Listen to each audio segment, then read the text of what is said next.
అలాగే మన చిన్న గ్రామం అయినా సరే మన అగ్నికుల ఏరియాలో ఇక్కడ మనకు అంగన్వాడీ కట్టించడం జరిగింది. ఒక 8 లక్షల రూపాయలు ఖర్చుతో. అలాగే సుబ్బారాయుడు గారి టైంలో కూడా మనకు రేవు స్కూళ్ళు ఏదైనా సరే మన టీడీపీ టైంలోనే జరిగిన ఇక్కడ అభివృద్ధి సీసీ రోడ్లు కూడా మనం అందరం గుర్తించాలి. మన డాక్టర్ ఆకాశీలమ్మలు కూడా 15 లక్షల రూపాయలు పెట్టి మనకు ఆ డోక్రా భవనం కట్టించడం జరిగింది. మన నాగలక్ష్మి గారు అక్కడక్కడ కూడా అద్దుకుంటున్నామండి, బాగా వర్షం వచ్చేస్తుందని కూడా మన రామానాయుడు గారిని కల్పించడం జరిగింది. అని ఆయన మనకి దయవుంచి 15 లక్షల రూపాయలు. అలాగే మన పంచాయతీ భవనం గతంలో చూసాం మనం ఎవరైనా 10 మంది ఉంటే పడిపోతుందేమో అనేది కూడా ఉండేది. అప్పుడు అది కూడా 15 లక్షలు 20 లక్షల రూపాయలతో మన కొత్త పంచాయతీ భవనం ఏర్పడి ఇప్పుడు 2014లోనే మనకి 50% పనులు అయిపోయినాయి.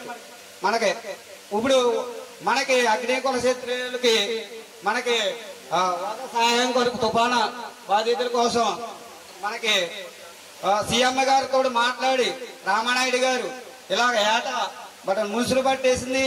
మనకి ఇసుక పడవలు ఉంటాయి, ముసురులో వెళ్తే మునిగిపోతే.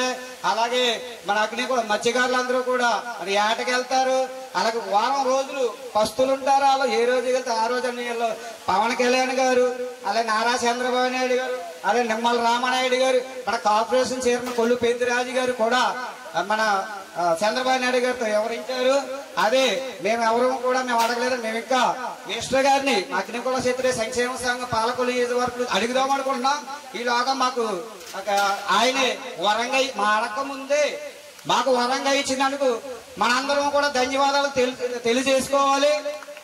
అలాగే మనకు ఇంకొకటి విషయం, మన అగ్నికుల క్షత్రియులకి సారీ సార్, ఇక్కడ తేజు కూడా మనకు కట్టలేదు. మనకి తోట కూడా కొంచెం బురదగా ఉంది. మనకు ఒకసారి ఆలోచించుకోవాలి. మనకు ఒక పెళ్లి చేసినా మరి ఏ చేసినా చాలా ఇబ్బందిగా ఉంటుందని మేము రామానాయుడిని గారిని కోరాం. ఆయన వెంటనే స్పందించి ఎలక్షన్ ముందుకి ఒక హామీ ఇచ్చారు మాకు. అగ్నికుల క్షత్రియ కళ్యాణ మండపం మీరు మీ సెంటర్ కి ఎక్కడైతే ఉంటుందో మీరే చూసి స్థలం ఎందుకంటే 3 కోట్ల రూపాయలు నేను ఇప్పిస్తాను అప్పుడు హామీ ఇచ్చారు.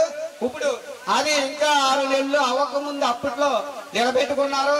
అలా ఆల్రెడీ తీర్మానం చేసి కొట్టుకాల ప్రాంతంలో పెడతాం జరిగింది. దానికి ధన్యవాదాలు తెలియజేసుకుంటూ మాకు చిన్న కోరిక గ్రామంలో మాకు ఇక్కడ పుంతలో ఒక 10 ఇళ్ళు ఉన్నాయి సార్. అది పుంత అండి, ఇది పుంత. అది గతంలో కూడా అవతల పక్కన వేశారు. చెట్లు ఉంటే చెట్లు తీయేశారు, ఇవన్నీ తీయేశారు.